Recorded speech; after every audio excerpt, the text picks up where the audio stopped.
So today we're talking about haiku, the traditional Japanese poetry. So what is a haiku? That's the question we are going to be trying to answer this entire episode, because it's actually a surprisingly difficult question, in my opinion. But first, let's talk about a little bit about the history of haiku to sort of set the stage. So centuries ago in Japan, there was this traditional poem called renga. Renga were these very long poems that were actually written by several different authors. They were collaborative. And very often these renga would open with something called hoku. Hoku would be the opening stanza of these renga. And from what I've read, the hoku was often the most important part of the renga because it would, set the stage for the rest of the poem. I kind of get the impression that it would sometimes be the most evocative part of the poem. By the 17th century, haiku started to be written as standalone poems. Before the 17th century, haiku were only written as part of renga. But starting in the 17th century, some poets started experimenting with just writing haiku. I mean, essentially these today would be what we call haiku. So the reason why haiku and hoku, pretty much mean the same thing, is that in the 17th century, hoku, even though a lot of times they were written as standalone poems, they were still often associated with renga. So I think what happened is in the late 19th century, there was a poet named Masaoka Shiki, and he coined the term haiku from what I understand, he coined the term haiku to try to distance these standalone poems more from renga. And that's where we get the word haiku from. Yeah, so what is a haiku? So when I was in school, I remember we had a poetry unit in 5th grade, and I remember the teacher telling us about haiku. And the teacher said a haiku has 3 lines. It has a very specific amount of syllables. It has 17 syllables. The first line has 5 syllables. The second line has 7 syllables. And the third line has 5 syllables. And she also said sometimes haiku are about nature, but they don't have to be. And those are the 3 things that we learned about haikus in school. And I went through life thinking that the first 2 rules that you talked about, that it has to be 3 lines and that it has to have the specific amount of syllables in each line. I always thought that was a very strict sort of rule of haiku, that haikus needed to have this specific structure, and if they don't, then they're not a haiku. But that's actually not true. Haiku really doesn't need to have the specific amount of syllables, and it really doesn't have to have 3 lines. I was really shocked when I found that out. I wonder if other people are going to be shocked to kind of hear that as well. And technically, in Japanese, haiku don't have a specific amount of syllables. They have a specific amount of on, O-N. And on are very similar to syllables, but their on and syllables are actually different. So in Japanese, there are 3 types of characters that are used to represent words. There is katakana, there's kanji, and there's hiragana. The amount of hiragana that a word has is the amount of on that word has. It's kind of confusing. So let me give you the example. So I've written on the board here, Osaka, a very famous city in Japan. And I have attempted to write the name Osaka in hiragana. I've done my best. I've never written in hiragana before. But you could see there are 4 characters that are used to represent the name Osaka. So it would have 4 on. However, Osaka has 3 syllables. So, I mean, if you were to use the word Osaka in a haiku, if you're writing it in Japanese, it would count as 4 on. If you're writing it in English, the word Osaka would count as 3 syllables. So I get the impression that for a lot of words, the amount of on are actually the same as the amount of syllables. But also, for a lot of words, the amount of on are different than the amount of syllables. And more often than not, the amount of on in a word, if it's different than the amount of syllables, more often than not, the amount of on will be more than the amount of syllables. So actually, in Japanese, they have the restriction that they can only write haiku using 17 on. That's actually more restrictive than writing a haiku in English, because there are words that use more on than syllables. I think one could even make the argument that when writing a haiku in English, one should use less than 17 syllables. And that would be actually like preferred to using 17 syllables, just because it would be more sort of in line with the spirit of the Japanese sort of haiku, which are actually comparatively more restrictive when you're comparing on to syllables. Another thing about haiku is that haikus don't rhyme. At first, I read this as haiku don't need to rhyme. But I think after like reading a little bit more, it would be more correct to say that haiku shouldn't rhyme. That it would be incorrect to write a rhyme into a haiku because it would just be sort of unusual. So over here, I've written a few things about haiku that I generally find that most haiku have, in my opinion. I mean, not all haiku has to have this, obviously, but this is just what I find after reading a lot of haiku. I find that haikus are very often about an observation. So it'll be like someone sitting and just observing the environment around them and trying to describe it. I feel that's very often the basis of haiku. I also find that very often haiku will have 2 parts. It will have sort of a first part, which sort of creates an image, sort of, sets the stage.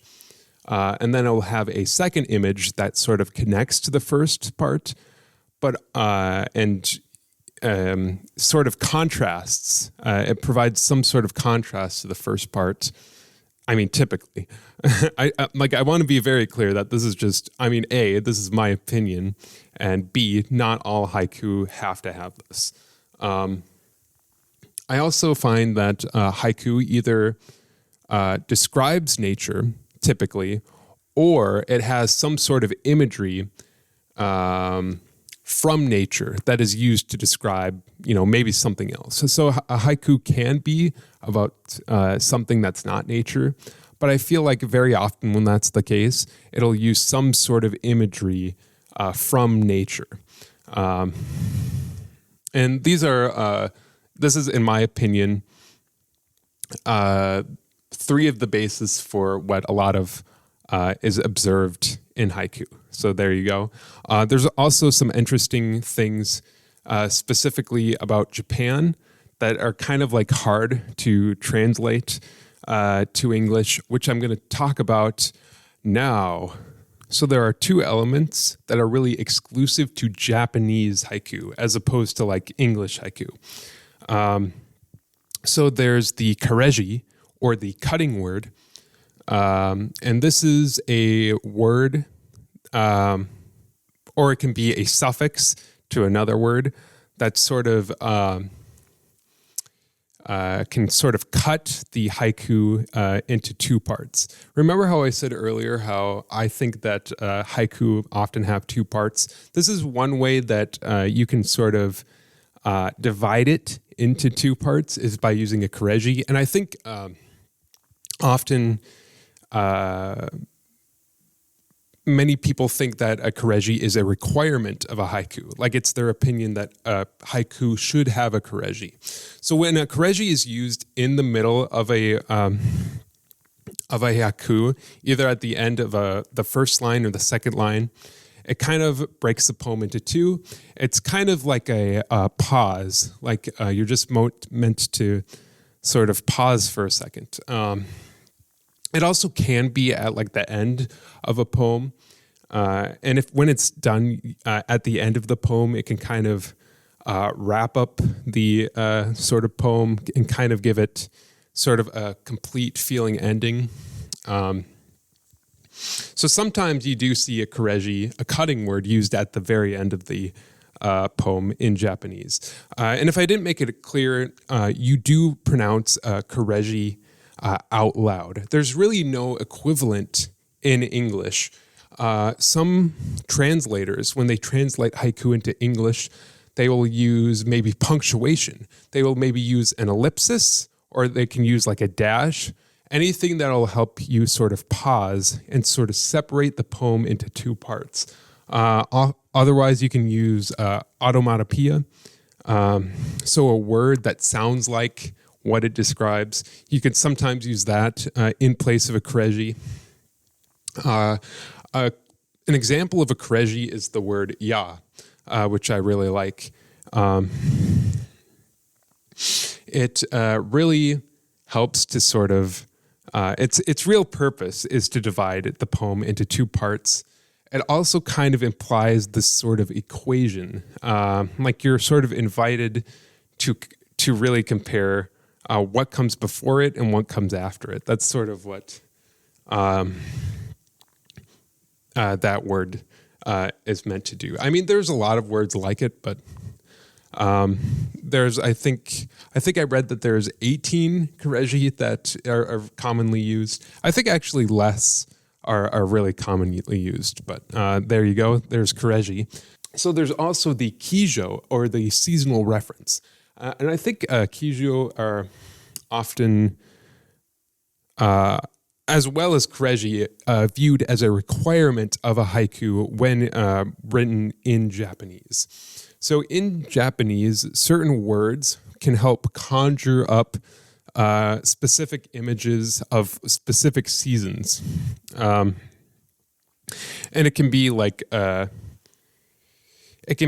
broad season, like it could be the entire season of summer, or it can even be like a very specific part of a season. So it could be like the very early part of summer that a certain word conjures up sort of the idea of. So, I mean, the relationship of kijo can sort of be obvious. For an example, the word hot, which is atsushi in Japanese, is associated with summer. I mean, that makes sense.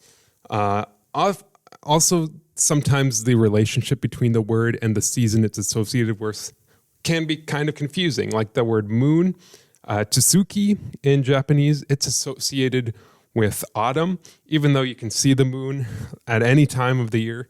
I think I read that farmers, a lot of the time, they would stay out late during the autumn harvest. Like they would stay up into the night in the autumn harvest. And often the full moon, if it was out, it would help them harvest because it would provide additional light. So it was kind of associated with the autumn harvest in Japan, and more broadly, just the season of autumn. So there you go. I mean, obviously this doesn't really have a equivalent in English, but in Japanese, the Kigo and the Kireji are both often considered requirements. So I know I'm really talking about all these rules that are associated with haiku, but truth be told, haikus were written before we even had the word for haiku. Haiku is just meant to describe this sort of poem, which often has these sort of characteristics. But I think I personally think that the word haiku should be more of a descriptivist term rather than a prescriptivist term, like a haiku ought to be, this way. I disagree with that kind of thinking. I think there could be a number of different forms a haiku could take that still sort of feels like a haiku. That feels like this poem that's said, in one breath, that is very brief, that kind of marks this sort of observation, all these things that might make it feel like a haiku. Even though it might, violate some rules, like it might not have exactly 3 lines, it might not exactly have 17 syllables, and all these things. We have this poem by Basho. Often, Basho is considered one of the greatest writer of a haiku of all time. So we have this poem by Basho. An old silent pond. A frog jumps into the pond. Splash. Silence again. So obviously, originally this poem was written in Japanese, which I have written on the top of the board. Traditionally, Japanese haiku are actually written all on one line, and they're sort of written with these slashes to sort of distinguish the separate lines of the haiku. I think that's sort of an interesting just quirk, an interesting difference between English haiku and Japanese haiku. So there are a few things that immediately stick out to me about this poem. It's a very famous poem. This is only one translation. I read that there are 170 translations of this poem that exists. There's probably more, honestly. I like this one because it does have the specific 5 syllables, 7 syllables, 5 syllables, sort of structure to it. Actually, most translations of this poem doesn't have the 5-7-5 syllable structure, which I thought is really interesting. You can sort of read the original poem in Japanese, and you can see that I think it has 17 syllables. It definitely has 17 on, anyways. But there's a few things that stick out to me about this poem. So we have this ya in the Japanese poem. This is the Kireji of the haiku, and you can see that in this translation, the translator tried to supplement this Kireji with an ellipsis. So these are sort of similar. This ya and this ellipsis, they kind of play similar roles. Can you kind of see how this kind of helps to separate the first part and the second part? That's another thing. I would say that we can write it. I would say that this is the first part and this is the second part. The first part, we kind of set the scene, an old silent pond. In the second part, there's this sort of contrast. Suddenly, there's a frog that's jumping. It jumps into the pond. It makes this splash. And then once again, there is silence. And also, it kind of helps that there's Kireji here. So I can kind of see that this is sort of meant to be where the first and the second part goes. Obviously, sometimes Kireji can be in the second line. Like I said, it can also be in the last line. But haikus can also be can be divided like that, where the first part is the first 2 lines and the second part is like the third line. We also do have a Kigo, a seasonal reference. So In this case, it's the word kawazu, which means frog in Japanese. So I'll sort of underline that. The season that's being referenced in this case is spring. So the Kigo is trying to conjure images of spring, and this poem kind of has kind of the air of spring about it, I guess. This poem is really interesting, actually, because very often when writing haiku, frogs would be described as very noisy. They would be described as, as making a lot of noise because of their, chirps and rivets and what have you. It's kind of unusual. It was kind of unusual at the time of Basho, to describe the sound of a frog as it jumps into the water and makes a splash. So you can see here underneath the first translation that I wrote out, this is another translation of this famous poem. An old pond, a frog jumps in, sound of water. You can notice that this translation doesn't have the 5-7-5 syllable, kind of structure. And that's like totally okay. Not every haiku has the 5-7-5 syllable structure. And I mean, again, it could maybe even be argued that this is a little bit like preferable to this version, just because this is probably closer to the original. I mean, if you break down all of the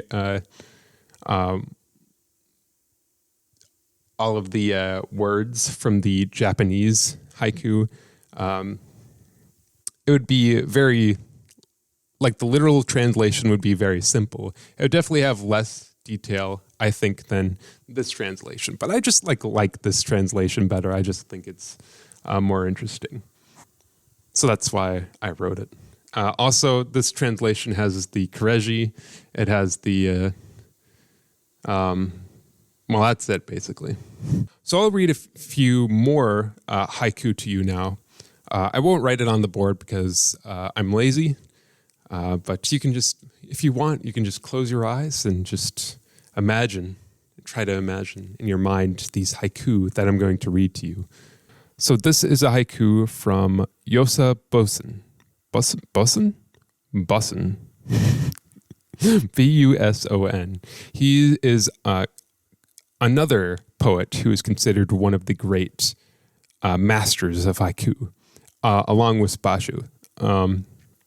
So here is his haiku, which of course has been translated. The winter river, down it came floating, flowers offered to Buddha. Yosa Busun. I feel like that's not right. Busun? It was considered a master of Hyaga. Or Hyaga. There's so many words, so many Japanese words. I don't speak Japanese, if that hasn't become evident by now. Haiga. It would be a painting that is paired with a haiku. Here's another poem. This is by Kobayashi Isa. Another poet who is considered one of the great masters of haiku. There were 4 people that are considered to traditionally be the 4 great masters of haiku.